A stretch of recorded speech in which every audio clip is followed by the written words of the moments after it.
Selamat malam. Terima kasih banyak atas keikutsertaannya pada diskusi malam hari ini. Tanpa basa-basi lagi, mari kita langsung saksikan pemaparan dari narasumber kita. Waktu dan tempat, saya persilahkan. Terima kasih. Kita hari ini kembali diskusi. Kalau teman-teman sempat buka di YouTube, jejak-jejak bahwa pemikiran ras ini pernah dibahas, itu masih ada. Kalau tidak salah itu tahun 2022 ya, bulan Juni dan bulan Juli. Itu tiap bab itu ada pembahasannya gitu. Tapi kita mengambil buku yang lain waktu itu adalah The Concept of a Legal System. Pembicaranya ada teman-teman dari Universitas Jambi, Universitas Katolik Parahyangan, kemudian Universitas Pancasila, dan saya dari BINUS. Ya, silakan kalau mau mengikuti pembahasan di beberapa chapter dari buku Rush yang judulnya berbeda dengan yang akan kita bahas hari ini. Mungkin masih ingat ketika saya membahas mengenai Austin, kita pernah membuat satu skema sederhana perjalanan dari para tokoh legal positivis atau eksponen dari positivisme hukum. Ada John Austin, ada Kelsen, ada Hart, Joseph Rush. Nah, kita masukkan di sini. Nah, malam ini kita bahas yang ini ya, Joseph Rush. Ya, kalau ada waktu kita akan bahas Coleman dengan Shapiro. Rush ini penting karena boleh dikatakan dia murid dari Hart, tapi dia mengembangkan pemikirannya tersendiri. Yang menarik adalah orang ini dianggap sebagai legal positivis yang paling kontemporer pemikirannya. Dan ini menarik karena biasanya kalau kita bicara legal positivis, kita menganggap bahwa filsafat hukum itu tidak perlu terlalu dekat-dekat dengan kaum positivisme hukum. Sebab kadar filsafatnya itu paling tipis itu adalah aliran filsafat yang disebut dengan positivisme hukum. Jadi aliran-aliran lain itu banyak mengkaji aspek filosofisnya, tapi kesan kita kalau Anda ingin belajar hukum yang sangat rigid, yang dogmatik, itu ya positivisme hukum gitu. Tapi tampaknya Rush ingin menerobos cara berpikir itu, ya. Dan kita punya waktu malam ini untuk saling bertukar pikiran. Saya tidak mengasumsikan bahwa apa yang saya baca itu pasti sudah tepat menggambarkan pemikiran Rush. Justru itu kita membuka diri untuk saling diskusi. Kita bisa mulai dari latar belakang siapa dia ya. Rush ini lahir tahun 1939. Dia orang keturunan Yahudi, lahirnya di daerah Mandat Palestina. Ya, waktu itu belum ada negara Israel. Ya. Di bapaknya namanya Jasman, sehingga nama kecil dari Joseph Rush ini adalah Joseph Jasman. Bapaknya seorang tukang listrik yang bekerja di Teluk Haifa. Ini satu daerah di Israel sekarang. Tapi kalau dilihat, dia sebetulnya imigran, bapak orang tuanya dari Ukraina. Jadi Yahudi Ukraina sebetulnya. Nah, kemudian dia menikah tahun 63 dengan orang namanya Yara Papot. Nggak tahu kenapa Joseph kemudian mengubah nama Jasman itu menjadi Rush gitu. Konon itu artinya rahasia, Rush itu dalam bahasa Ibrani. R-nya itu diambil dari nama istrinya, Rapaport. Z itu diambil dari Jasman.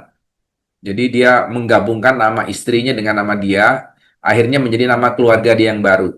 Jadi Joseph Rush.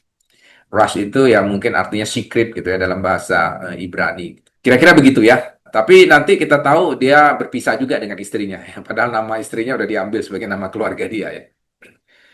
Dia punya dui kewarganegaraan, jadi dia orang Israel tapi sekaligus berkewarganegaraan Inggris. Pendidikan hukumnya ditempuh di Universitas Hebrew di Yerusalem. Gitu. Setelah dia lulus, kemudian dia bekerja di universitasnya, mengajar di situ. Dia kemudian bertemu dengan S.L.A. Hart, dan rektor dari Universitas Hebrew ini merekomendasikan supaya Joseph ini mengambil kuliah doktor di Oxford, gitu, di Inggris. Setelah dia lulus dari Oxford, dia kembali lagi di Hebrew, mengajar di sana. Tapi kemudian dia memutuskan untuk terus bekerja, melakukan riset di Oxford, dan itu menyebabkan ada sedikit ketegangan dengan Universitas Hebrew-nya. Tapi sebetulnya dia cukup sukses di sana.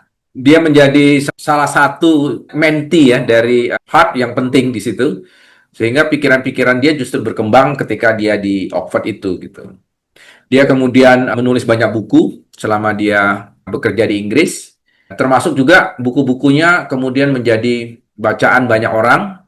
Dan dia menjadi dosen terbang di banyak tempat, termasuk di Columbia Law School, di Princeton, di New York, dan termasuk juga kemudian menjadi research professor di King's College London. Gitu. Oke, saya yakin bahwa teman-teman kalau tahu ada tokoh dari Israel, biasanya kita sempat bertanya ya, ini Joseph Pras ini bagaimana sikapnya terhadap pemerintah Israel gitu. Kadang-kadang kita pengen tahu juga gitu. Nah, setelah dia meninggal, beberapa temannya di Oxford itu kemudian membuat semacam kenangan buat dia gitu ya. Jadi ada seminar bersama, menampilkan beberapa tokoh untuk memberi tribute kepada Joseph Ras. Nah, di dalam acara itu ada satu video yang saya cermati, itu disampaikan oleh rekan dia, dekan dari Fakultas Hukum dari Universitas Hebrew. Dia mengatakan bahwa memang ada beberapa pandangan dari Joseph Ras ini yang cukup keras terhadap pemerintah Israel ya. Terutama pandangan-pandangan dia yang menolak bahwa negara Israel itu akhirnya menjadi negara untuk satu bangsa saja, itu bangsa Yahudi gitu. Bagi dia itu bukan pandangan yang tepat dan tidak sejalan dengan prinsip negara demokrasi, kira-kira gitu. Dan ada kecaman dia yang cukup keras ketika tahun 67 itu ada perang 6 hari antara Israel dengan sejumlah negara Arab ya. Dan Ras termasuk yang menentang penguasaan atau okupasi negaranya terhadap daerah-daerah di Palestina. Tapi saya tidak bisa mencari informasi terlalu banyak di sini karena biasanya kalau kita cari informasinya sepertinya ini cukup ditutup gitu ya. Cara pandang Ras terhadap kondisi antara negaranya dengan isu-isu okupasi Israel terhadap negara Palestina.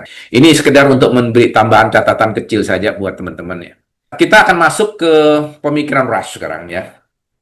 Jadi Joseph Ras ini menulis beberapa buku. Ini ada 3 buku yang sering dianggap sebagai masterpiece beliau. Tapi sebenarnya buku-buku Ras ini semua dibaca dengan cukup intens oleh banyak orang. Nah, termasuk saya biasanya membaca buku yang The Concept of a Legal System ya. Ini karena sudah pernah kita bahas tahun 2022, maka saya tidak akan banyak mengulang di sini. Saya lebih senang membaca yang hari ini yang Practical Reason and Norm dan The Authority of Law. Nah, 2 ini ya, menurut saya ini penting kita baca malam ini. Saya tadi mengatakan bahwa dia termasuk salah satu murid yang paling penting dari Hart. Jadi dia penganut Hartian positivism. Nah, orang biasanya mengkontraskan pemikiran dia dengan Dworkin, Finis, dan Fuller ya. Tapi saya pikir kita tidak punya waktu banyak untuk membanding-bandingkan pikiran dengan 3 orang ini. Nah, ada beberapa isu yang sering dikaitkan dengan pemikiran Joseph Ras, yaitu tentang bagaimana legitimasi negara, hubungan hukum dengan moral, batas netralitas liberalisme, dan sebagainya. Itu artinya pemikiran Ras ini sebenarnya menyebar ke banyak topik ya. Salah satunya nanti kita bahas tentang teori otoritas ya. Malam ini kita bahas ke sana ya, mengapa orang menaati hukum. Jadi kita fokus ke situ saja dulu. Kalau ternyata masih ada waktu, lain kesempatan kita akan merambah ke isu-isu yang lain. Nah, kita masuk ke topik besar kita, yaitu mengapa orang menaati hukum. Teman-teman semua, ini saya tahu sebagian dari peserta ini banyak mahasiswa dari S1 ya. Sebenarnya saya cukup surprise juga. Jadi acara yang semula diperuntukkan untuk membantu teman-teman yang kuliah S1 belajar filsafat hukum ternyata juga diminati oleh teman-teman yang mengambil S2 dan S3 gitu. Nah, mudah-mudahan bisa membantu kita untuk memperkaya diskusi. Nah, pertanyaan tentang mengapa orang menaati hukum itu memang pertanyaan filosofis. Pertanyaan ini pertanyaan yang perennial. Perennial itu artinya pertanyaan yang abadi. Filsafat itu hukum bersama dengan filsafat-filsafat pada umumnya ya, itu memang bertanya sesuatu yang dipertanyakan orang sejak lama. Apa hakikat hukum misalnya? Apakah ada namanya hukum kodrat? Mengapa orang menaati hukum?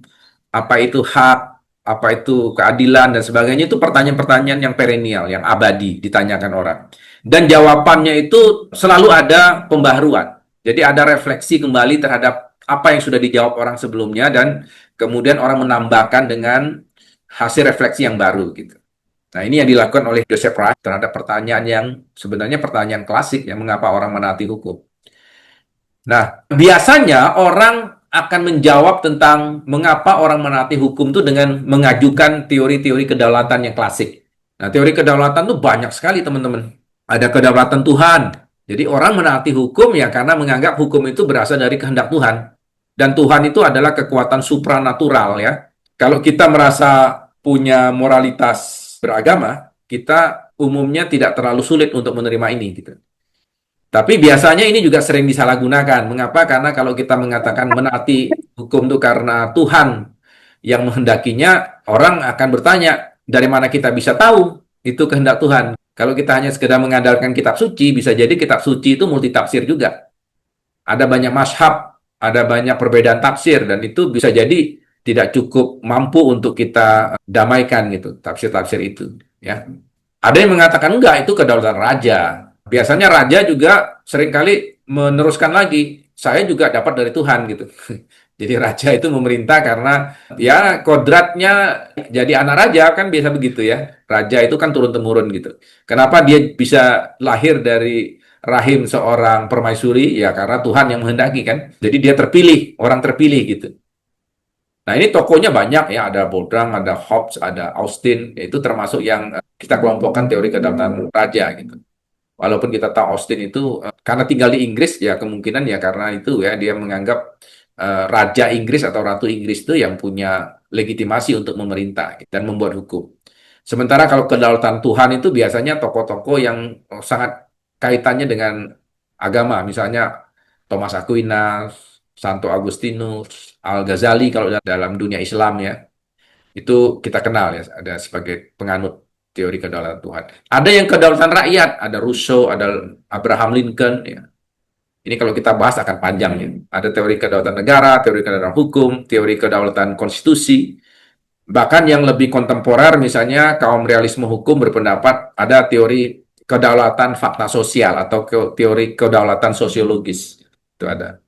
Teori-teori realisme hukum itu masuk ke dalam kelompok itu. Nah, kita bertanya, Rush masuk yang mana? Yang ini hasil kita mengelompokkan ya. Kalau Rush kita paksakan untuk masuk ke dalam salah satu kategori, kira-kira dia masuk ke mana? Saya merasa Rush itu bisa tepat masuk ke teori kedaulatan hukum, karena dia ngomong tentang rule of law, legal sovereignty. Gitu. Jadi teori the authority of law ini bisa menggambarkan tentang itu. Apa yang kita ingin kulik ya dari the authority of law yang bisa menjawab pertanyaan apa alasan orang bertindak menaati hukum. Begini, dalam teori ini, Rush pada intinya ingin mengatakan hukum itu harus punya otoritas.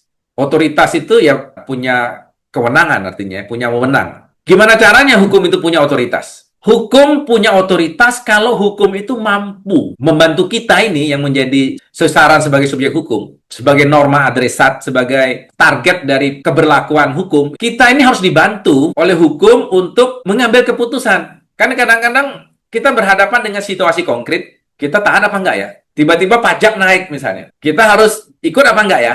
Itu kan semacam kondisi yang membuat kita harus mengambil keputusan. Nah, hukum yang punya otoritas, hukum yang bisa membantu kita untuk memastikan bahwa kita sebagai subjek hukum itu mampu mengambil keputusan secara lebih baik daripada kita sekedar mengandalkan pertimbangan kita sendiri. Jadi tentu saja kita kalau berhadapan dengan situasi konkret, di hadapan kita punya pertimbangan sendiri-sendiri pasti. Persoalannya adalah pertimbangan sendiri-sendiri itu belum tentu pas. Nah, hukum tidak boleh menyerahkan pertimbangan itu kepada para subjek itu. Dia harus punya alasan yang eksklusif. Nah, alasan eksklusif itu alasan yang bisa mengenyampingkan alasan-alasan yang muncul dari pertimbangan-pertimbangan pribadi kita. Nah, ini kita sampai pada kata exclusionary reason, alasan yang eksklusif. Ini teori yang penting ya. Teori ini kelihatannya sederhana tapi rumit ya. Dan ini sangat khas filsafat biasanya untuk mendiskusikannya. Kita mulai dari definisi kamus saja dulu ya. Apa itu authority? Authority itu bisa kita terjemahkan menjadi wewenang. Wewenang itu beda dengan kekuasaannya. Jadi kekuasaan itu adalah kemampuan kita membuat orang lain untuk mengikuti perintah kita, itu kekuasaan.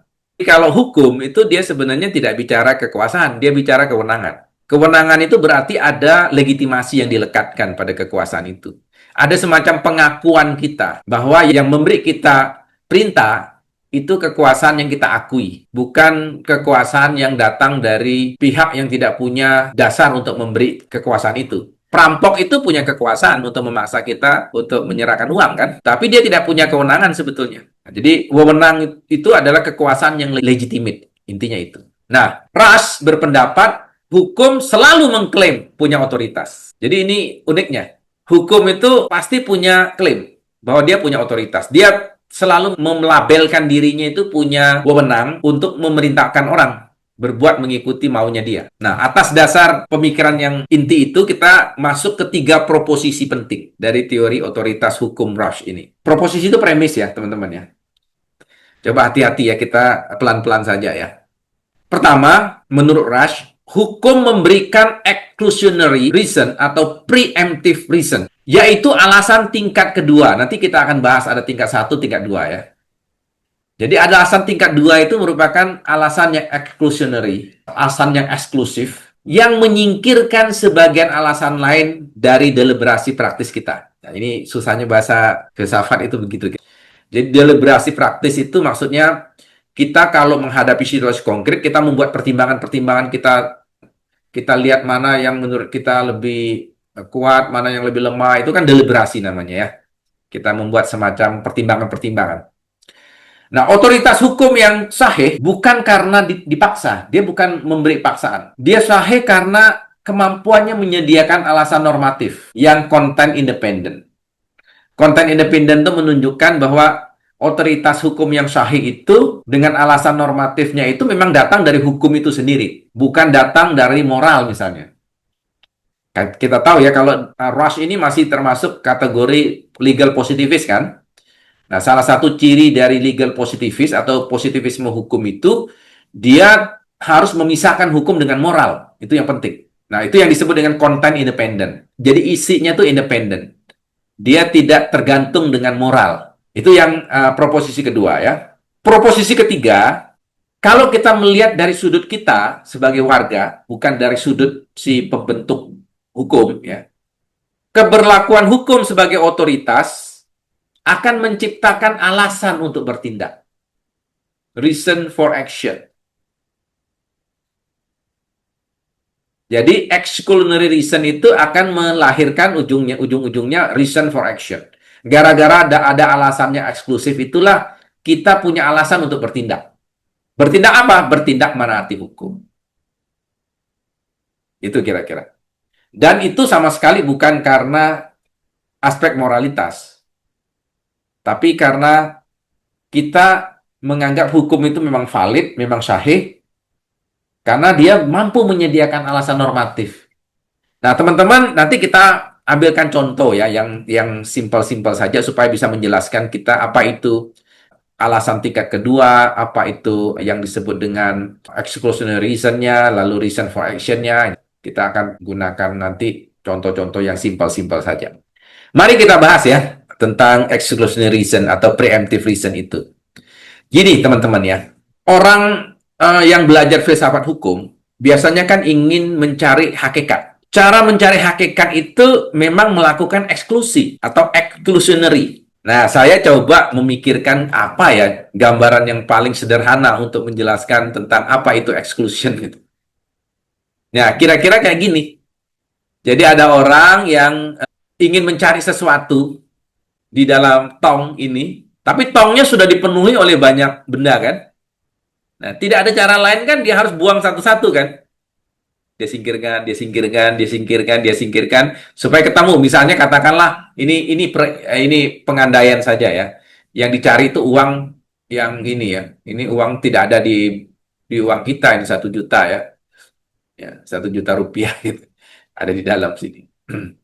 Nah, ini kalau dia cari ketemu apa enggak itu ya dia harus satu-satu harus disingkirkan oleh dia kan. Jadi benda yang tersingkirkan itu benda yang tereksklusi namanya. Ya, dikesampingkan, dipinggirkan ya. Ya, diabaikan. Itu kata-kata eksklusi itu gitu kira-kira maksudnya. Nah, kita akan melihat banyak filsuf-filsuf hukum itu melakukan itu.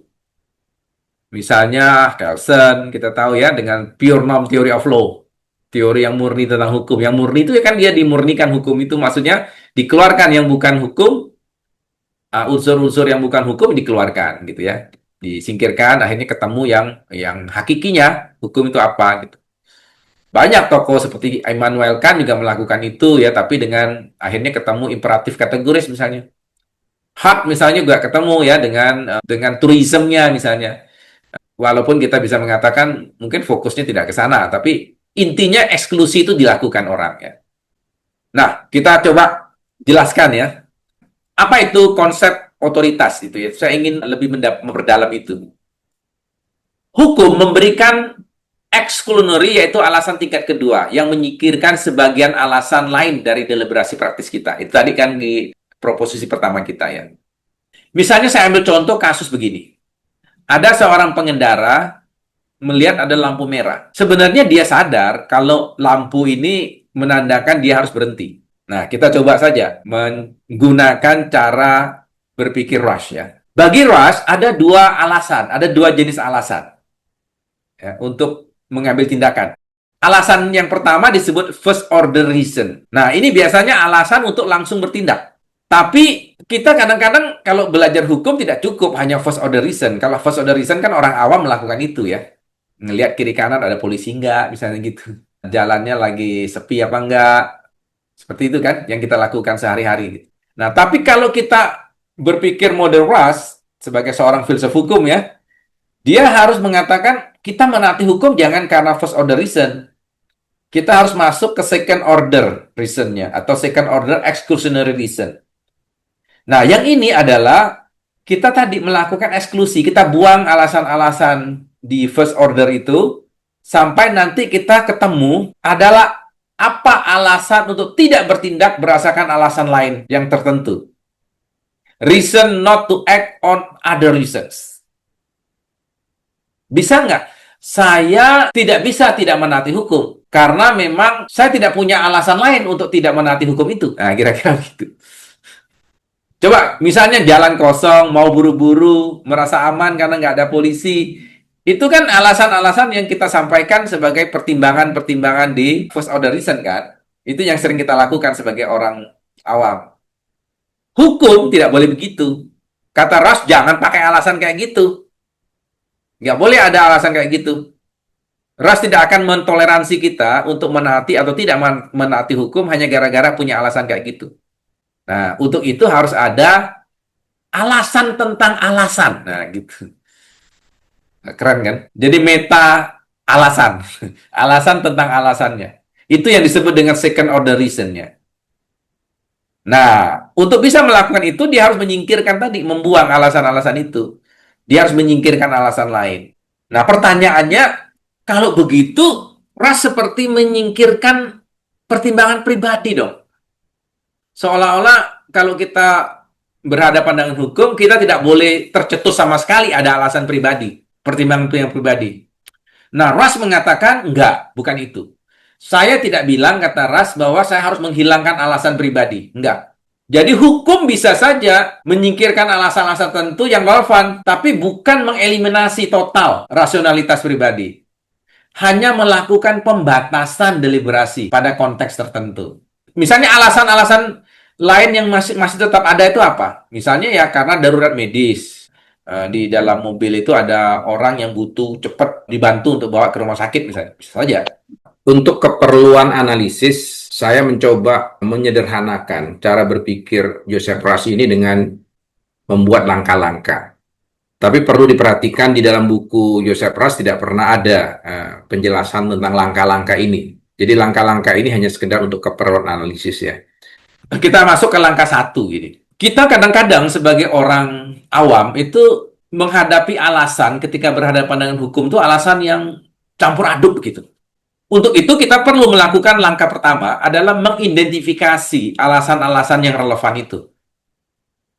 Misalnya tadi, kita mau berhenti apa enggak nih? Kan ada alasan banyak nih. Opsinya kan ada 2, berhenti atau terobos. Misalnya kita coba ya. Reason to stop, alasan untuk berhenti, ya lampu merah. Kan sudah tahu kita ada aturan harus stop, gitu kan, lampu merah. Risiko kecelakaan, kalau saya terobos, jangan-jangan tiba-tiba dari arah jalan lain itu ada mobil yang lagi ngebut, nabrak saya. Ada polisi juga di situ, itu kan alasan untuk stop. Tapi ada reason to go, jalan kosong, sepi, jam 12 malam, nggak ada siapa-siapa di situ, hujan deras lagi. Misalnya nggak ada siapa-siapa, ngeri kita kalau berhenti, jangan-jangan, nah gitu kan. Kita harus buru-buru. Itu kan alasan reason to go. Semua alasan yang muncul diinventarisasi. Karena semuanya menjadi legitimate candidate di dalam deliberasi kita, dalam pertimbangan kita. Nah, pertanyaan kita, alasan hukum masuk apa enggak? Saya merasa Ras harusnya menjawab ya, tapi hadirnya secara analitis. Bahwa tadi lampu merah itu harus berhenti, kan dia sebenarnya udah tahu. Itu harusnya sudah muncul juga di first order, bukan muncul di second order ya. Munculnya sudah di first order. Kita artinya paham ya, bahwa lampu merah itu aturan yang memang harus dihormati begitu. Nah, sekarang kita masuk ke langkah kedua. Ini kita masuk ke deliberasi normal namanya. Tadi kan kita sudah punya dua opsi kan, nerobos atau berhenti. Nah, di deliberasi normal ini kita timbang-timbang. Sebab setiap alasan tuh bisa bersaing kan? Bisa bersaing. Misalnya lampu merah dengan jalan kosong, itu kan bersaing tuh. Selamat atau buru-buru, itu kan kita selalu nimbang-nimbang gitu. Kita membuat semacam model rasionalitas biasa yang disebut dengan balancing model. Di tahap ini, otoritas itu belum masuk. Jadi teori of authority-nya belum dimunculkan. Aspek otoritas belum masuk. Ini masih model deliberasi biasa ini. Langkah kedua ini. Coba ya kita masuk ke kemudian langkah ketiga. Nah, disinilah otoritas baru masuk. Teori of authority-nya baru bekerja di langkah ketiga ini. Ya, masuk di otoritas ini. Otoritas yang menyatakan lampu merah itu wajib berhenti. Aturan ini harus kita pertimbangkan untuk menghasilkan second order reason. Yaitu masuk ke langkah keempat nanti, yaitu yang disebut dengan exclusionary reason-nya. Jadi setelah kita masukkan, ini sebetulnya aturannya ada apa enggak sih? Itu kita masukkan ke langkah ketiga. Ini saya bilang sangat analitis ya cara berpikirnya ya. Walaupun dalam kondisi sosial kadang-kadang langkah ketiga itu sudah bercampur baur tadi dengan langkah satu dan langkah dua, pasti ya. Tapi kita mencoba struktur berpikir kita analitis, kita masukkan otoritasnya baru di langkah ketiga. Nah, langkah keempatnya exclusionary reason-nya, yaitu jangan bertindak berdasarkan alasan yang mendukung untuk tetap jalan. Kosong, buru-buru. Reason not to act on competing reasons. Jadi dengan demikian, kata Ras, Anda berhenti atau dalam konteks ini menaati hukum, menaati lampu merah ini, harusnya karena hukum itu sendiri sudah menyediakan alasan yang eksklusif. Yang alasan itu membuat kita tidak bisa mempunyai pertimbangan lain kecuali menaatinya. Kita masuk ke efeknya ya sekarang. Nah, untuk ini kita lihat coba reason yang excluded yang sudah kita buang, yaitu jalan kosong, terburu-buru, rasa aman itu kita buang. Reason yang bisa masih kita pertahankan adalah 3. Lampu merah, keselamatan, ada kewajiban hukum, kan begitu. Nah, sekarang coba kita sekarang fokus ke reason yang masih bisa dipertahankan karena ada yang sudah di-excluded, sudah dibuang. Yang tersisa hanya ini. Kalau kita lihat ketiga-tiga ini, maka yang terabaikan itu adalah alasan untuk jalan, untuk nerobos. Sebab 3 alasan ini, alasan yang masih dipertahankan ini, semuanya itu mengacu ke alasan untuk berhenti. Akhirnya dia akan mengatakan preemptive reason-nya, ya, yang sudah exclusionary tadi, menghasilkan alasan yang eksklusif, yaitu saya harus menaati untuk stop. Ini contoh yang simpel ya. Kritik kita nanti terhadap Rush itu juga dari sini ya. Seberapa orang punya waktu untuk ngutak-atik ini nanti kalau dalam kondisi praktis ya. Coba direnungkan ya. Maksudnya gini, jadi alasan eksklusif itu ketika hukum memerintahkan sesuatu, perintah itu menggantikan dan menyingkirkan pertimbangan lain. Jadi kita bertindak karena hukum telah menyediakan alasan yang cukup. Nah, ini yang penting. Hukum itu harus menyediakan alasan yang cukup untuk kita. Misalnya, Anda harus bayar pajak. Ada nggak alasan yang cukup bagi kita untuk percaya bahwa membayar pajak itu memang baik? Dan saya harus taat. Inti dari legitimasi itu hanya itu. Sepanjang hukum itu mampu menyediakan alasan yang cukup, hukum itu menjadi legitimate. Dan hukum-hukum seperti itulah yang layak untuk dimasukkan ke dalam sistem hukum yang punya otoritas tadi ya. Tindakan kita harus berdasarkan itu. Cuma pertanyaan kita, apa saja pernyataan yang harus diberikan oleh pembentuk undang-undang misalnya, supaya kita yakin bahwa perintah dia itu layak untuk kita ikuti. Nah, Rush ini sama seperti filsuf hukum yang lain ya, tidak ingin membuat satu pernyataan yang eksplisit. Jadi bagi dia, tidak selalu harus ada penjelasan. Penguasa itu kalau membentuk hukum, dia tidak selalu harus diwajibkan memberi alasan untuk itu. Nah, sekarang kalau kita lihat di peraturan perundang-undangan ya, orang jarang sekali membaca landasan yuridis ya, filosofis dan sosiologis yang ada di considerance ya. Padahal itu sebenarnya menurut saya mencerminkan apa yang diinginkan oleh Rush untuk menunjukkan adanya penjelasan eksplisit dari penguasa tentang alasan kita untuk menaati hukum itu, untuk menganggap bahwa peraturan itu legitimate. Nah, sekali lagi, alasan itu disebut eksklusif karena dia tidak tergantung pada nilai moral atau sosiologis. Pemikiran Rush ini mengajarkan kita untuk kritis terhadap hukum. Jadi Anda kalau melihat hukum berlaku, jangan hanya tinggal terima. Hukum tidak dapat diganggu-gugat. Itu kan cara berpikir yang sangat kita kenal ya, sebagai cara pandang kaum legisme gitu. Rush mengatakan nggak gitu. Orang tetap harus kritis. Karena kalau tidak, hukum yang tidak bisa menyediakan alasan yang eksklusif tadi, dia bisa kehilangan legitimasinya. Nah, dari sini sebenarnya teman-teman bisa masuk ke dalam isu lain, yaitu tentang alasan kita untuk tidak menaati hukum. Jadi kan sebenarnya kita bisa balik ya, alasan untuk menaati hukum itu sekaligus bisa juga menjadi alasan untuk tidak menaati hukum kan.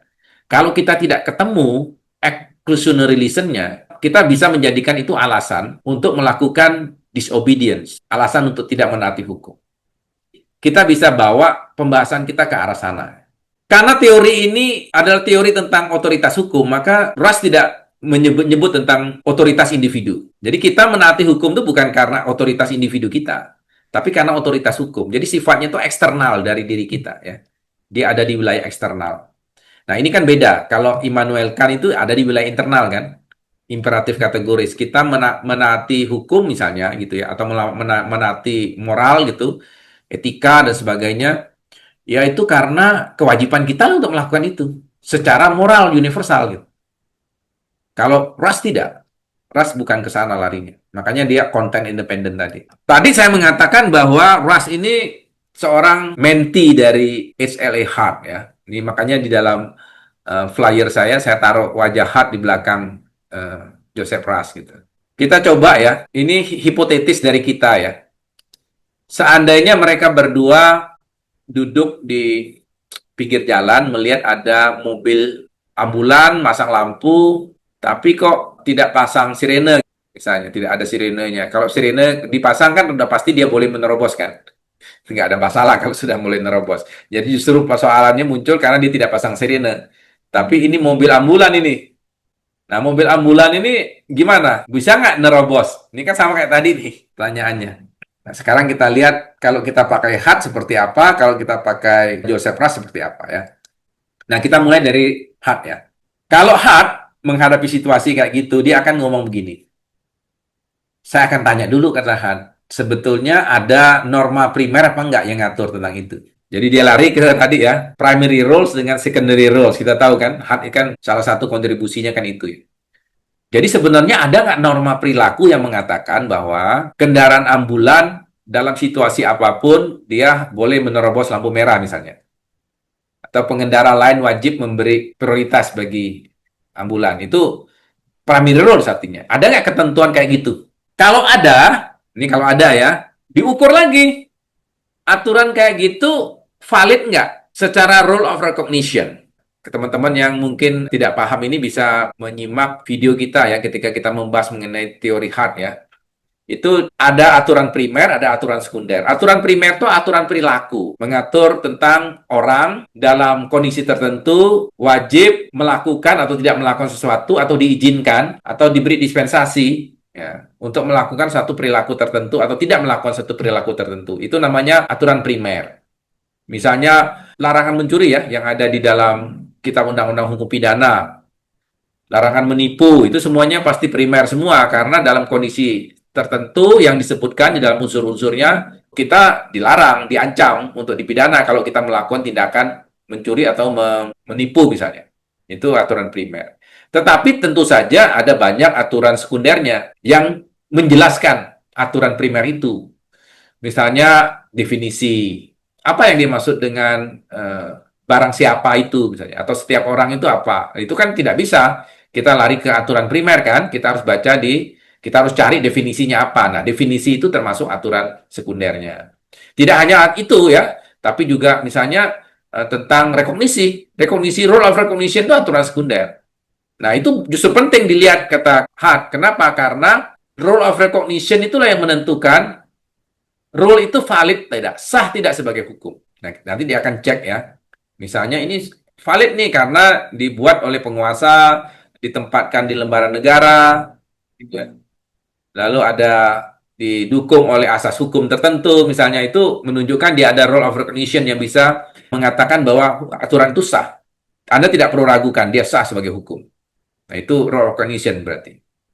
Nah, kemudian ada nggak rule of sekunder yang lain yang memberi kewenangan hakim menafsirkan atau memberi pengecualian? Nah, ini menarik nih. Boleh nggak dilakukan pengecualian? Ada nggak wewenang yang diberikan kepada hakim untuk menafsirkan yang berbeda? Nah, jika tidak ada pengecualian itu, maka tidak ada pilihan lain bahwa aturan itu valid dan kita harus taat sesuai dengan aturan primernya. Tapi kalau ada pengecualian yang bisa diberikan, hakim boleh menafsirkan lain, maka dia menjadi open texture.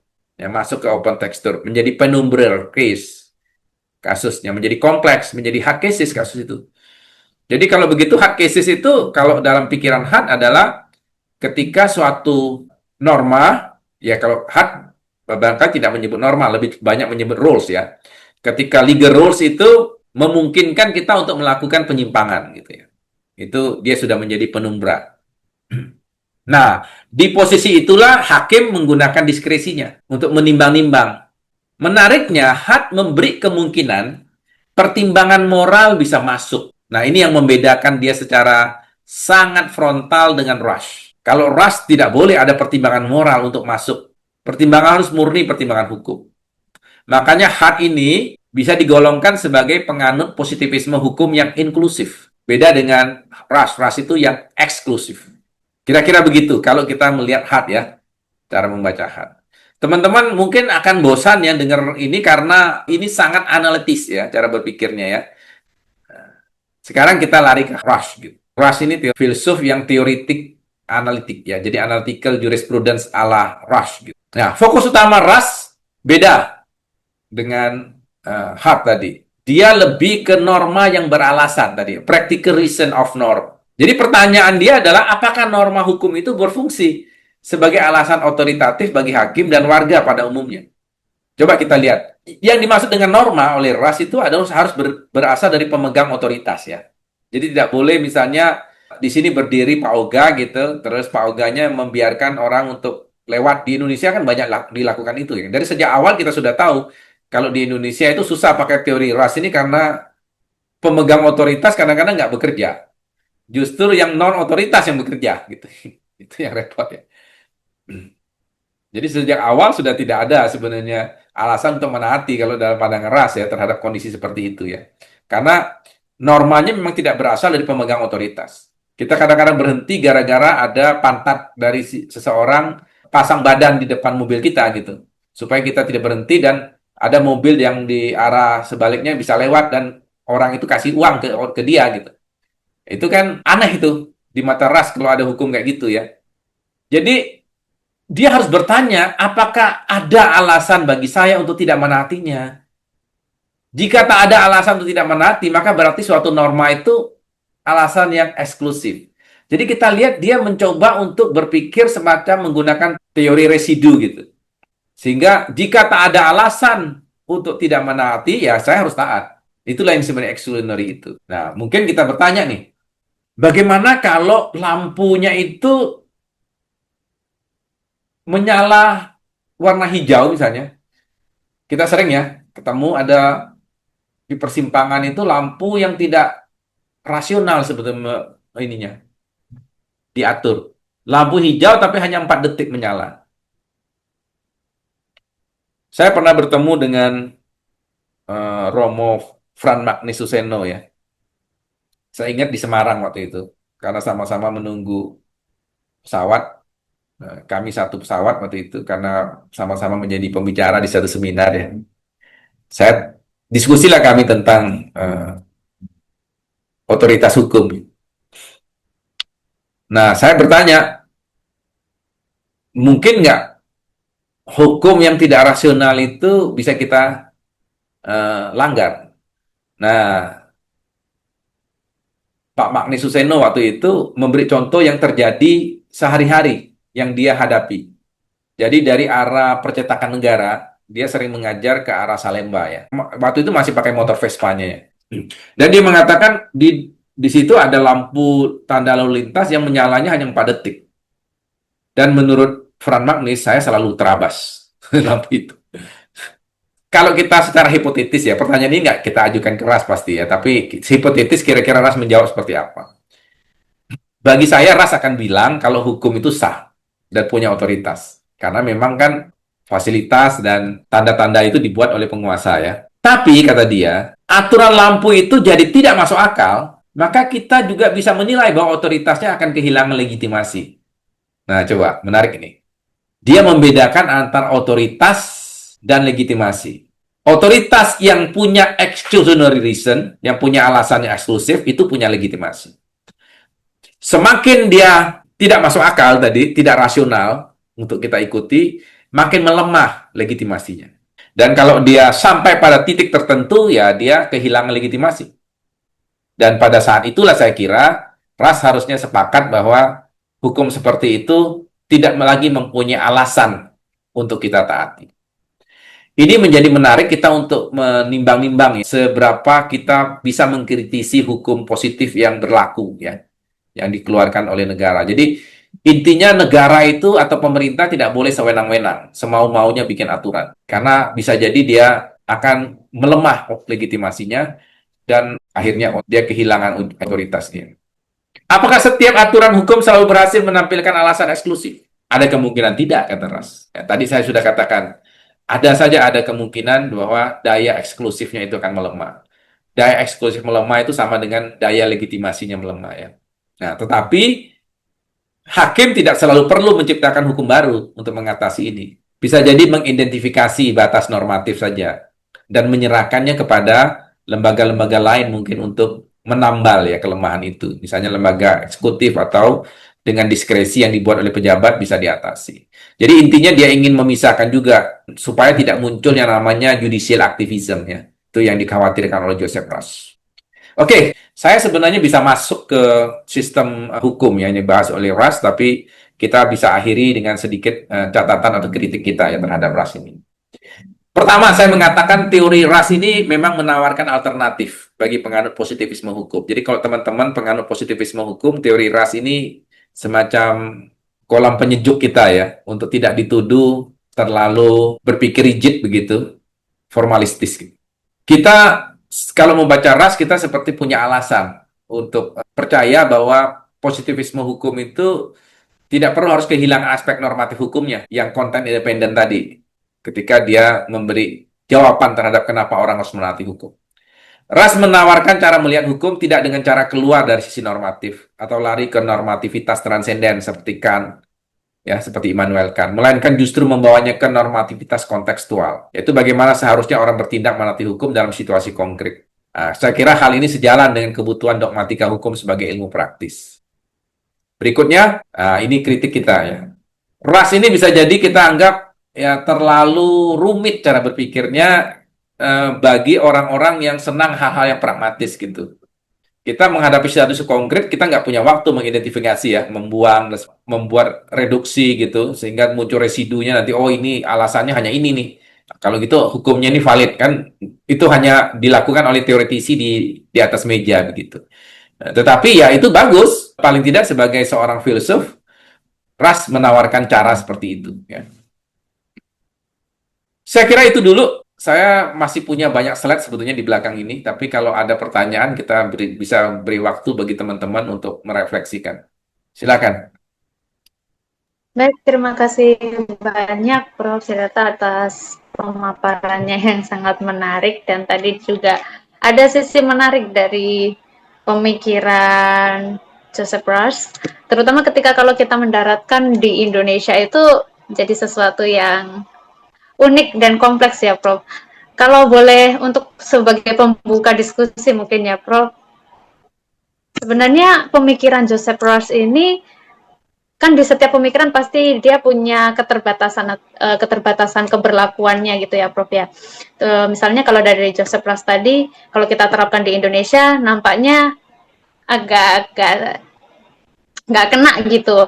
Nah, berarti boleh tidak Prof dipaparkan kira-kira dalam konteks apa pemikiran Joseph Rush ini bisa implementatif gitu ya, bisa berlaku sesuai keberlakuannya.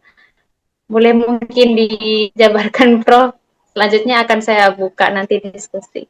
Ya, Rush ini percaya bahwa hukum yang baik itu harus datang dari deliberasi sosial yang baik ya. Jadi kita kan sering menggunakan istilah meaningful participation kan, partisipasi yang bermakna kan begitu.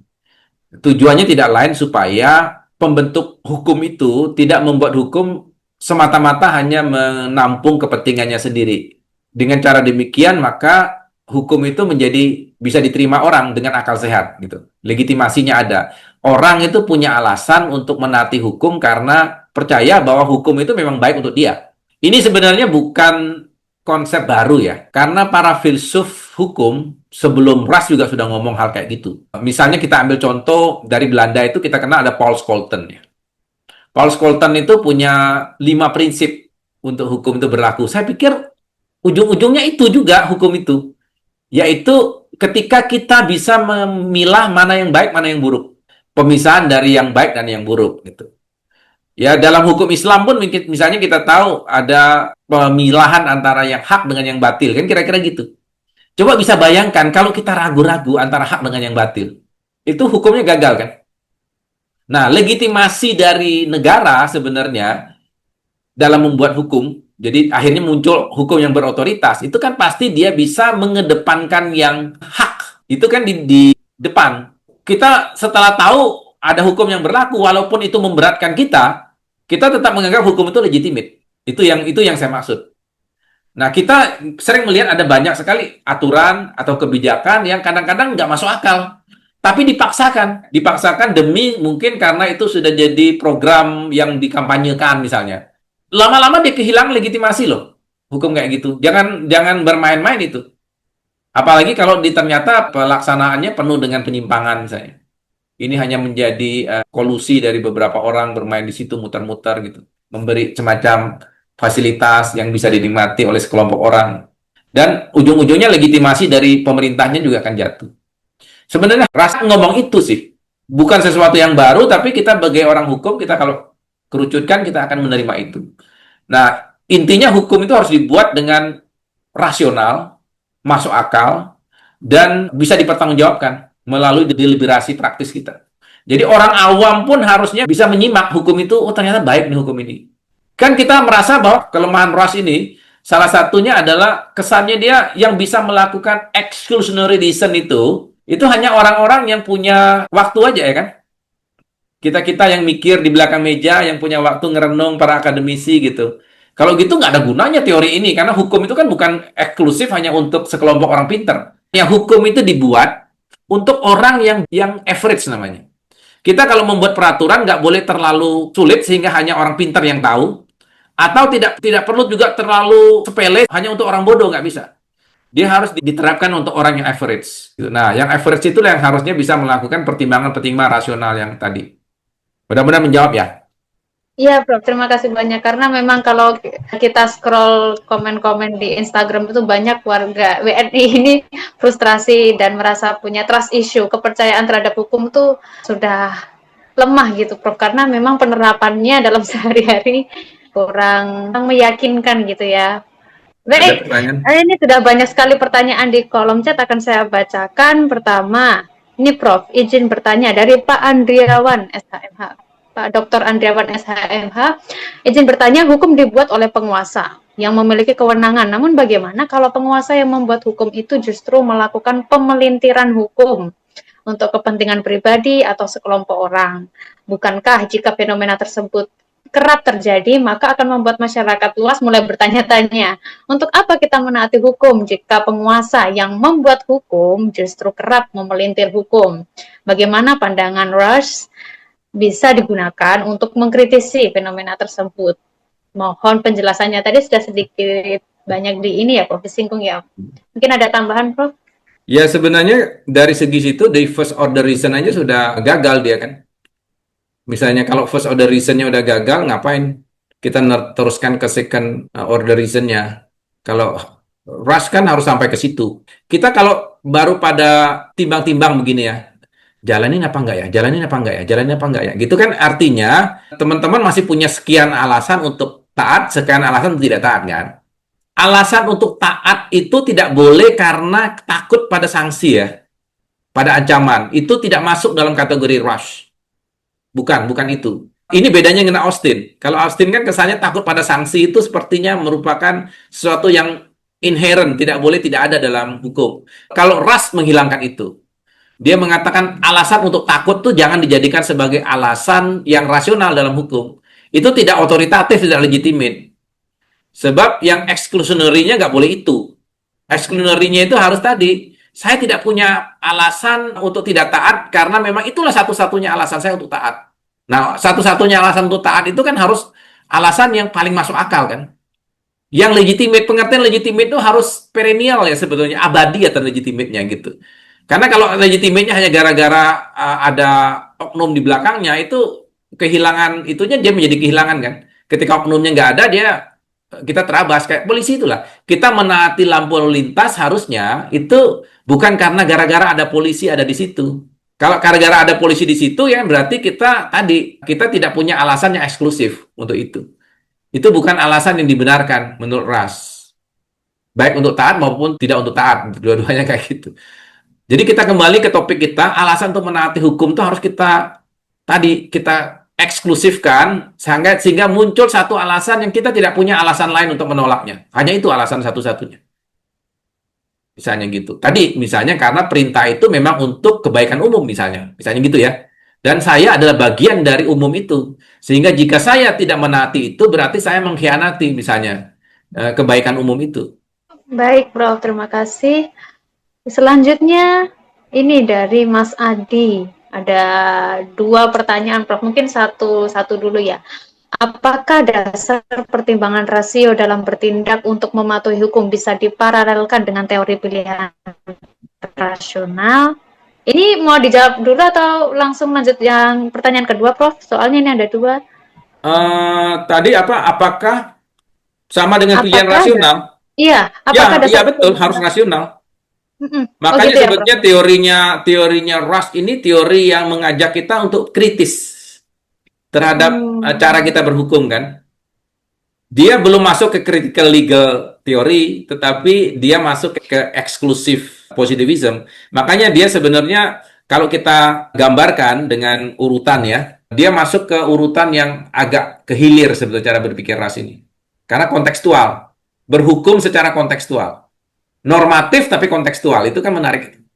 Kalau Kelsen kan normatif yuridis. Kalau Immanuel Kant itu normatif juga, tapi normatif yang transenden. Moralitas universal. Jadi beda gitu kira-kira. Baik, Prof. Baik, terima kasih. Kemudian, bisakah dasar pertimbangan rasio sebagai pertimbangan untuk menaati hukum jika lingkungan sosial subjek tidak mendukung?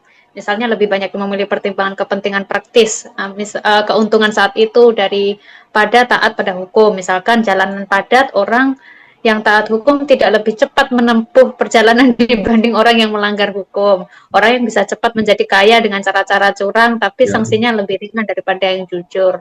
Mohon pencerahannya. Jelas itu bukan exclusionary reason. Ya kan? Jelas itu bukan. Itu masih pertimbangan-pertimbangannya sama sekali. Artinya gini loh. Kita dengan akal sehat aja kita tahu harusnya tidak boleh begitu, ya kan? Nggak boleh dong. Ingat ya, dalam hukum itu prinsip yang diakui secara universal itu adalah orang tidak boleh mendapatkan manfaat atas kesalahan yang dia buat. Itu common sense kita akan membenarkan itu kan. Kan teman-teman nggak mau kan, kita ngantri nih. Tiba-tiba ada yang nyerobot, dilayani yang nyerobotnya. Dia dapat prioritas untuk dilayani lebih dulu. Kan kita marah kan? Jadi kelicikan itu akhirnya menjadi semacam alasan pembenar, menjadi justifikasi, seolah-olah pembenaran. Ingat ya, ras itu mencari kebenaran ya, bukan mencari pembenaran dalam teori dia. Kan kita sering mencari pembenaran. Hukum itu kadang-kadang kita cari celahnya untuk bisa kita terobos gitu. Ambulan misalnya, betul nggak ambulan itu yang sering berdengung-dengung di sepanjang jalan tol itu betul-betul mengangkut pasien? Jangan-jangan ngangkut penumpang itu. Dan akhirnya jadi dia dapat impunitas lagi, nggak dihukum. Impunitas itu bagian dari itu juga, bagian dari cara kita memperlemah legitimasi hukum ya. Impunitas itu artinya orang tidak mendapat penindakan apa-apa atas kesalahan yang dia lakukan. Jadi sudah mendapat keuntungan, kalau melanggar malah tidak diapa-apain dan dianggap cerdas karena kelicikan itu. Itu kalau kita lakukan rusak hukum kita. Jadi mirip cerita dongeng kita waktu kecil, kancil itu kita anggap binatang yang licik dan cerdas sehingga kita diajarkan sejak kecil untuk meniru kelicikan kancil kan. Itu bahayanya kita. Ya, ada pertanyaan lain kan? Yang kira-kira Siap, teman-teman Prof. boleh bertanya, boleh boleh ngajuin pendapat ya, nggak harus bertanya ya. Oh, siap. Baik, ada yang mau mengajukan pendapat dulu mungkin sebelum saya turun ke pertanyaan berikutnya. Mungkin ada kawan-kawan dari BINUS yang mau berpendapat Ayo langsung kuliah. silakan. Pakai handphone ini lagi ngopi, Prof. sih. Ya nah, silakan. Silakan Pak Baik. Paulus. Iya, Jadi banyak. ini saya sebetulnya baru dengar nih, Prof. Jadi menarik ya apa yang disampaikan oleh Ras ini. Yang saya simpulkan ternyata berdasarkan kepentingan umum Ras ini berpikir. Misalnya orang semua sepakat bahwa keselamatan itu nomor satu. Kemudian menjadi alasan yang kuat bahwa aturan lalu lintas itu harus ada. Nah, itu menarik ya. Menjadi tidak ada alasan lain, aturan lalu lintas itu timbul karena ada keinginan bersama bahwa keselamatan di jalan raya itu penting. Ya. Banyak hal yang lain juga, misalnya menyangkut kesehatan misalnya. Kesehatan adalah hak asasi manusia. Muncullah konsep kesehatan jaminan sosial. Tapi kemudian menjadi masalah. Di tengah jalan, pemerintah menghapuskan itu ya. Yang iuran itu Rosi. Yang bantuan iuran ya, PBI. Nah itu kan kita tahu ini menarik karena menjadi hak asasi, kepentingan mendasar. Tapi begitu kebijakan pemerintah ini mulai sepihak menghilangkan PBI, ya protes semua. Akhirnya diberlakukan lagi. Saya tidak tahu pandangan saya seperti itu, Prof. Jadi ini berangkat dari kepentingan bersama pajak misalnya. Semua orang berkepentingan terkait dengan kepentingan publik, pembangunan sarana publik, berkepentingan terhadap bagaimana aparat melayani secara baik, itu kan dari uang pajak. Kita setuju bayar pajak. Tapi begitu pajak itu dialokasikan untuk yang lain yang nggak masuk akal untuk kita. Nah ini rame-rame kita protes, nggak setuju. Ini kok dialokasikan untuk subsidi mobil sih ya, pajaknya kok nggak ada. Kok seolah-olah ini subsidinya untuk orang kaya ke atas. Nah, itu sekarang dibatalkan lagi kan, tidak ada lagi menyangkut subsidi mobil listrik misalnya untuk BPN-nya. Ya. Apakah yang saya sampaikan ini benar, Prof? Berangkat dari kepentingan umum ya, Pak Paulus. Sebenarnya kepentingan umum itu hanya salah satu sih. Begini ya, coba teman-teman lihat ya, setiap konsep hukum itu muncul, pasti di belakangnya itu ada filosofinya. Semua konsep hukum itu muncul karena ada filosofi yang memunculkannya. Misalnya tadi Pak Paulus ngomong pajak. Apa beda pajak misalnya dengan cukai misalnya, ya kan? Itu kan pasti filosofinya beda dong. Beda. Cukai itu pasti ada sesuatu yang ingin dibatasi. Tidak boleh misalnya tersebar secara luas sehingga dicukaikan, betul kan? Misalnya tembakau itu tidak boleh meluas. Minuman keras ya. Sehingga minuman keras itu cukai. Jadi filosofi itu sebetulnya menjadi cikal bakal dari exclusionary reasons. Bahwa dia muncul selama legitimasi yang filosofisnya itu tetap ada di situ. Tapi begitu dia hilang legitimasi itu, dia akan kehilangan exclusionary reason-nya. Gitu, Pak. Makanya kenapa kita perlu belajar hukum sampai 4 tahun ya? Untuk S1 ya. Itu kan karena kita ingin belajar konsep-konsep itu apa alasannya. Hukum waris misalnya, ada legitimate porsi. Kenapa legitimate porsi muncul? Itu kan pasti ada alasannya. Oh, untuk melindungi hak dari ahli waris. Jangan sampai misalnya tergerus melalui wasiat misalnya. Filosofi itu selalu ada. Jadi ada asbabun nuzulnya kira-kira gitu ya. Kenapa ada alasan dia munculnya suatu konsep itu. Itu yang sebetulnya digali sebagai ilat kalau dalam istilah bahasa Arabnya. Apa sebetulnya makna terdalamnya itu? Nah, itu menjadi semacam exclusionary-nya. Hukum harus membaca itu. Ketika dia dimunculkan, pembentuk undang-undangnya itu harus menjaga itu supaya tetap hidup. Menjadi marwah dari tiap hukum. Tiap konsep yang muncul dalam peraturan undang-undang itu dimunculkan itu. Sehingga akhirnya nanti akan terbentuk menjadi semacam politik hukum yang mengedepankannya. Misalnya, oh, undang-undang narkotika itu ada loh politik hukumnya untuk memberi rehabilitasi terhadap korban, tetapi menghukum si bandar misalnya. Nah, itu kan pasti ada konsep-konsepnya dimunculkan. Tiap konsep itu ada pesan-pesannya. Memang RAS tidak ngomong moral ya, tetapi kita bisa menggunakan istilah itu, kita bisa pinjam lah. Pesan-pesan kebaikan lah kalau gitu ya, yang terkandung, yang menjadi titik yang bisa kita pertahankan sekapai kapanpun. Menjadi alasan yang tidak bisa kita tolak bahwa dia perlu tetap ada. Nah, tentang kebaikan bersama itu salah satu, Pak. Kalau Bapak penganut utilitarian ya itu. Cuma memang harus hati-hati, kata kebaikan bersama itu bisa jadi menjadi satu alasan untuk menyingkirkan kepentingan minoritas misalnya. Gitu. Karena hitung-hitungannya kuantitatif. Bersama itu harus mayoritas. Nah, itu jadi bahaya juga kritik orang terhadap itu. Pak Paulus, terima kasih. Gimana Pak Paulus? Ada tanggapan lebih lanjut? Oke, sudah cukup. Baik, Pak Paulus. Terima kasih banyak, Pak, Terima atas kasih. tanggapannya. Oke, lanjut ke pertanyaan berikutnya dari Jonathan Kevin Lim. Apakah ini mahasiswa BINUS juga nih? Izin bertanya, Prof, bagaimana dalam penyesuaian materialisme dan sekularisme dalam legitimasi dan etika manusia terhadap teknologi CRISPR-Cas 9 yang dapat merekayasa genetika manusia, sebab di Indonesia masih belum ada regulasi atau hukum yang khusus untuk mengatur hal itu, karena ada tantangan dari nilai-nilai agama dan budaya yang kuat, sehingga rasionalitas untuk demi kepentingan medis ini tersingkirkan. Namun, di sisi lain, apabila teknologi tersebut ada di Indonesia, menurut saya kemungkinan besar CRISPR-Cas9 ini dapat dijadikan celah untuk bisnis. Mohon pendapatnya, Prof. RAS ini penganut positivisme. Ketika dia ngomong positivisme, pasti dia harus cari aturannya ada apa enggak. Itu positivisme ya. Ciri positivisme kan basisnya hukum positif pasti. Nah, tadi dikatakan aturannya belum ada. Ketika aturan belum ada, dia masuk ke penumbra case. Jadi dia, karena dia seorang Hartian juga, jadi Hart itu kan ngomong begitu. Kalau nggak ada aturan, ya akhirnya jadi penumbra case. Hakim diberi kewenangan untuk menafsirkan. Dengan menggunakan diskresi yang dia miliki gitu ya.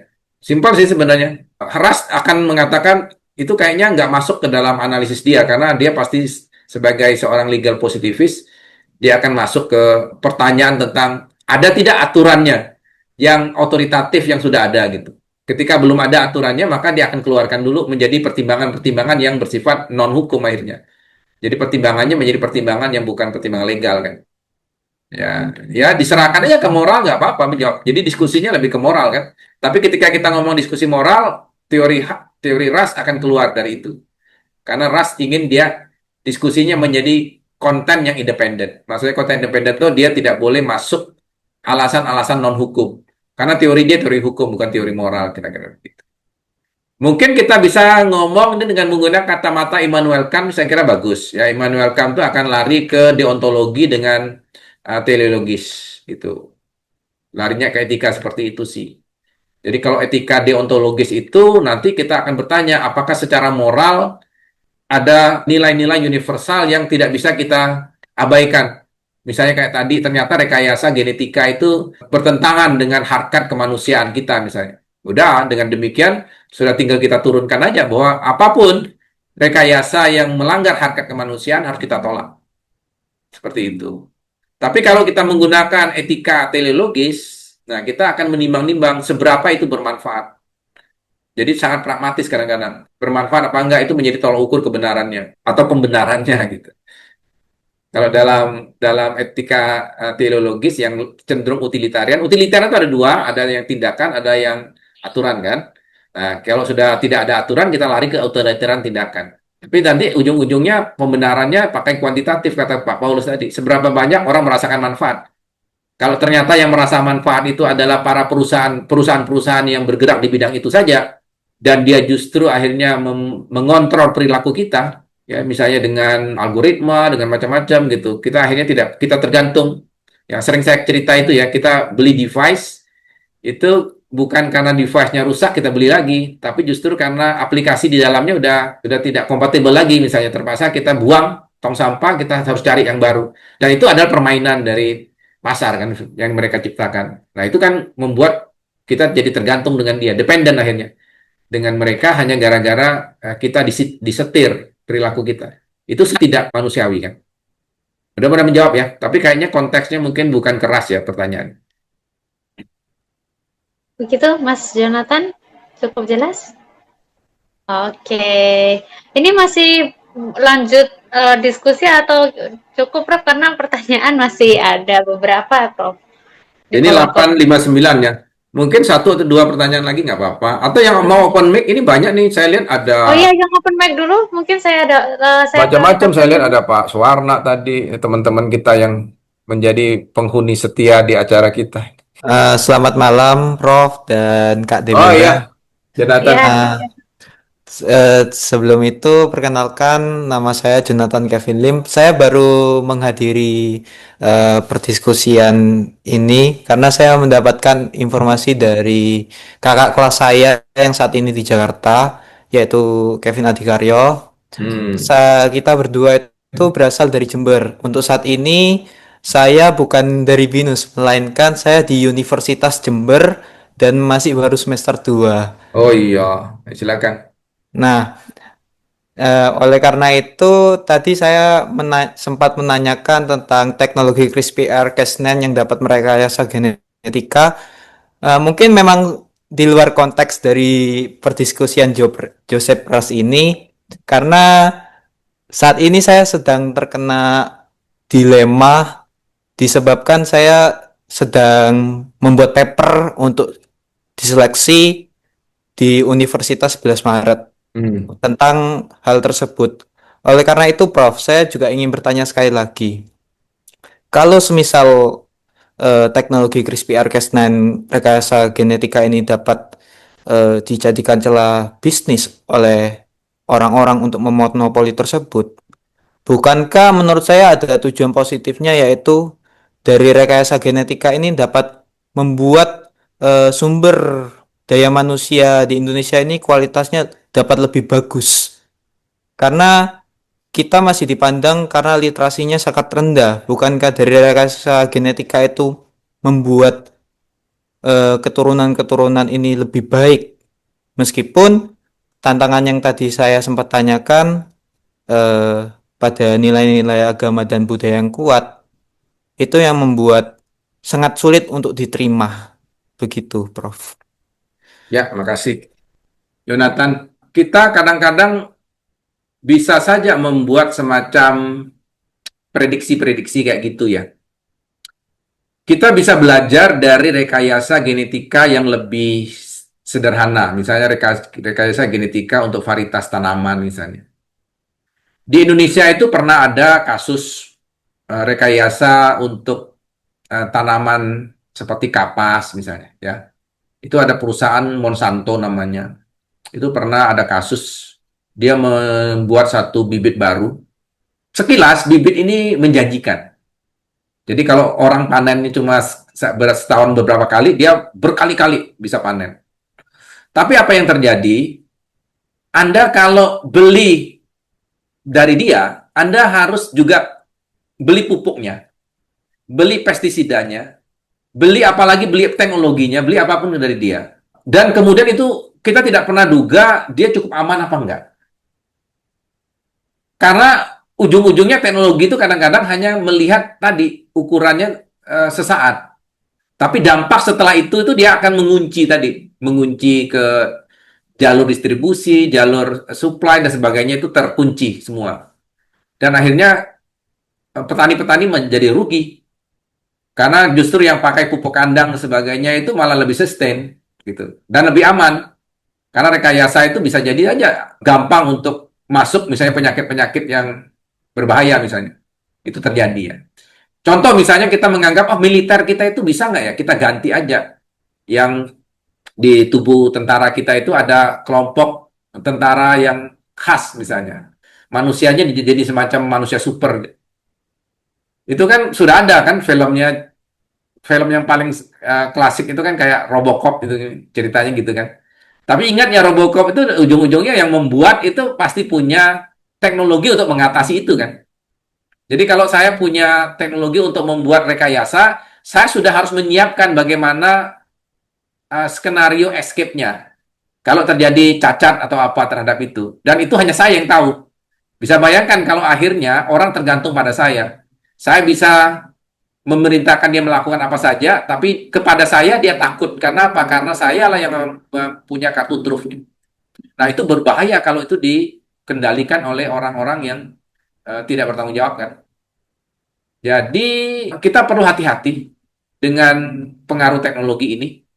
Karena kalau kita kembali ke pemikiran Lessig misalnya yang teori yang apa yang dia sebut dengan 4 itu ya. Ada pasar, ada norm, ada arsitektur teknologi, dan ada law. Tapi yang berbahaya itu kan pasar sebenarnya, marketing. Dan arsitektur teknologi. Itu kalau tidak dikendalikan oleh hukum, hukum bisa dibawa mereka menjadi subordinat dari itu. Berbahaya. Misalnya coding itu bisa menjadi law kan sekarang. Kita bisa bayangkan kalau itu akhirnya mempengaruhi perilaku kita. Jadi alasan kita bertindak tadi itu karena ada coding. Kita tercoding. Nggak bisa keluar dari jaringan itu. Teman-teman kalau tidak bilang yes atau accept, Anda akan terkunci oleh sistem. Dan Anda tidak menjadi apa-apa, Anda kehilangan eksistensinya. Nah, akhirnya Anda menyerah.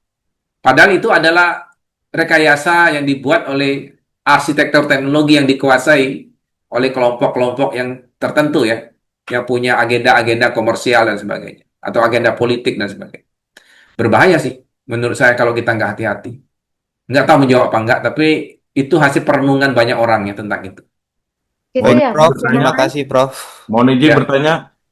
Ya, Pak Frans. Ya, pertama saya terima kasih ya diundang di acara Zoom ini mengenai Joseph Ras ini. Terima kasih. Saya juga alumni BINUS sebenarnya. Alumni BINUS saya kuliah tahun 92 di BINUS tuh. Baru selesai 96. Terus saya dulu manajemen informatika, bidang studinya komputerisasi akuntansi ya. Pada Pak Paulus tuh salah satu pembimbing waktu itu untuk masalah kemahasiswaan zaman itu. Nah, tapi saya ngambil S1, kemudian setelah selesai S1, saya ngambil juga S2 di ekonomi, kemudian ngambil juga S1 hukum, S2 hukum, sekarang saya lagi ngambil S3 hukum. Ya. Nah, saya ingin bertanya nih, memberikan opini aja. Saya setuju dengan apa yang tadi disampaikan Pak Paulus juga, bahwa ternyata nanti ujung-ujungnya seperti yang disampaikan Pak Sidarta, Prof Sidarta, itu ujung-ujungnya coding yang menguasai kalau menurut saya. Karena kita kayaknya udah di drive untuk mengarah ke sana. Jadi kebetulan salah satu nanti kemarin saya udah disetujui untuk proposal penelitian disertasi saya itu mengenai bagaimana HAM dalam transaksi finansial teknologi gitu loh. Asasi manusia di situ, bagaimana perlindungan hukum konsumen di situ.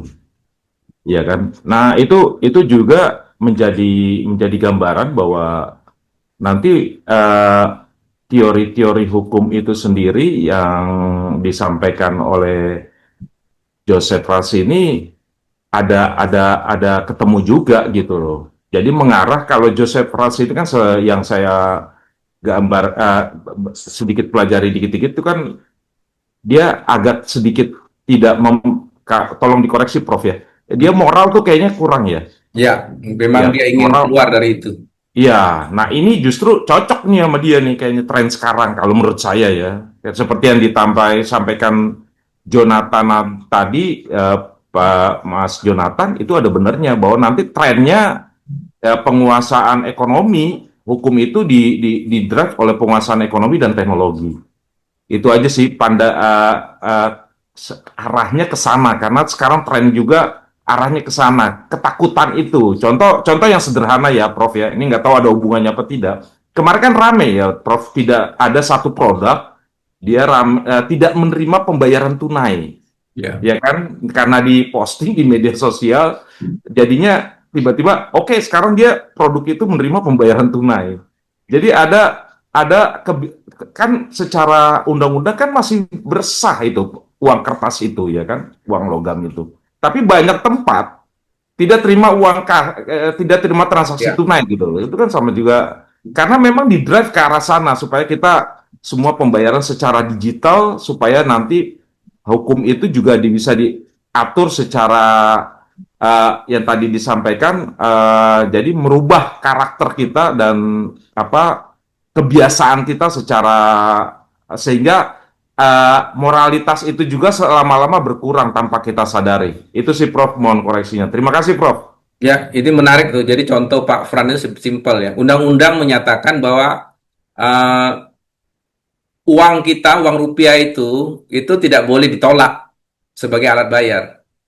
Tapi persoalannya sekarang dengan teknologi yang cashless, secara tidak sadar kita sepertinya mencoba untuk keluar dari aturan yang normatif itu kan. Kita seperti membuat norma baru. Nah, itu menjadi norma sosial akhirnya yang dipakai. Tapi kita harus sadar bahwa hukum itu memang menjadi tarik-menarik begitu, Pak Frans. Bahwa keberlakuan hukum itu bisa saja dia mengalami semacam pergeseran karena praktek itu tidak bisa menerima lagi ya. Itu selalu terjadi gitu. Artinya berapa banyak misalnya peraturan dalam KUHP kita itu yang sudah tidak berlaku bukan karena dicabut, tapi karena secara sosiologis sudah tidak relevan. Jadi itu sudah muncul. Nah, kita melihat bahwa fenomena yang Bapak sampaikan itu bisa jadi menjadi irrelevan menggunakan uang yang fisik itu, gitu. Ya karena mungkin ada alasan-alasan yang orang merasa kurang praktis. Lalu kalau ada pecahan sekarang lebih sulit itu coba kita beli di SPBU, beli bensin jadi SPBU kalau ternyata liternya itu misalnya 350.732 rupiah, coba gimana bayarnya? Ya satu-satunya kan cashless kan, itu paling gampang tuh. Nah seperti itu tuh menjadi alasan orang akhirnya mengatakan. Belum lagi segi keamanan dan macam-macam ya. Itu bisa jadi ya. Tadi orang menerima, begitu ada penerimaan sosial yang banyak, boleh jadi itu menjadi justifikasi untuk mengatakan, oh ini ada pembenaran kontekstual seperti yang dikatakan oleh Ras itu. Dia bisa diterima oleh masyarakat juga. Dan akhirnya itu mempengaruhi legitimasi hukum. Masyarakat akan menyatakan bahwa harusnya kita sudah pindah ke situ, jangan ke sini. Norma itu sudah menjadi kehilangan legitimasinya, bukan karena dicabut, tapi karena dia tidak lagi oleh masyarakat dianggap relevan dengan konteks situasi sosialnya. Gitu. Jadi teori kedaulatan fakta sosial akhirnya akan lebih mendominasi sekarang ini. Itu kira-kira Pak Fran. Begitu Pak Frans, sudah cukup menjawab. Ya, terima kasih Prof. Terima kasih. Okay. Terima kasih ya, Pak Fran nggak bertanya, sebetulnya hanya memberi semacam ilustrasi. Terima kasih. Oke. Ya, sama-sama. Terima kasih banyak Pak Frans atas tanggapannya dan contoh menarik yang diberikan sehingga mempertajam diskusi pada malam hari ini. Baik Prof, terima kasih banyak untuk rekan-rekan yang tadi bertanya-tanya di kolom komentar. Apakah materinya di-share? Setahu saya di-share ya Prof ya, di ResearchGate. Slide itu sebentar lagi saya upload ya teman-teman. Nah, gitu ya kawan-kawan. Oke, untuk pertanyaan yang belum terjawab bisa langsung berdiskusi di grup karena grup ini terbuka untuk siapa saja yang mau bergabung. Begitu, terima kasih banyak atas partisipasi dan antusiasme rekan-rekan. Mungkin ada kesimpulan Prof sebelum saya tutup? Saya kira teori RAS ini masih tetap terbuka untuk kita bahas karena teorinya ini kan hanya sekuens kecil nih teori ini. Teori tentang sistem hukum juga menarik. Ada 4 problem yang disampaikan oleh Russ misalnya ya. ada problem of existence, problem of identity, ada problem of legitimacy dan sebagainya gitu tuh menarik semua untuk kita singgung kapan-kapan ya. Ya, terima kasih teman-teman semua. Sampai Baik, ketemu terima ya. kasih banyak. Ya, terima kasih Yo, banyak Prof dan rekan-rekan lainnya. Terima kasih, Selamat Prof. malam. Terima kasih. yo, sama-sama. Ya, selalu. Terima kasih, Prof. Yes, Prof. Ya. Terima kasih, Prof. Ayo.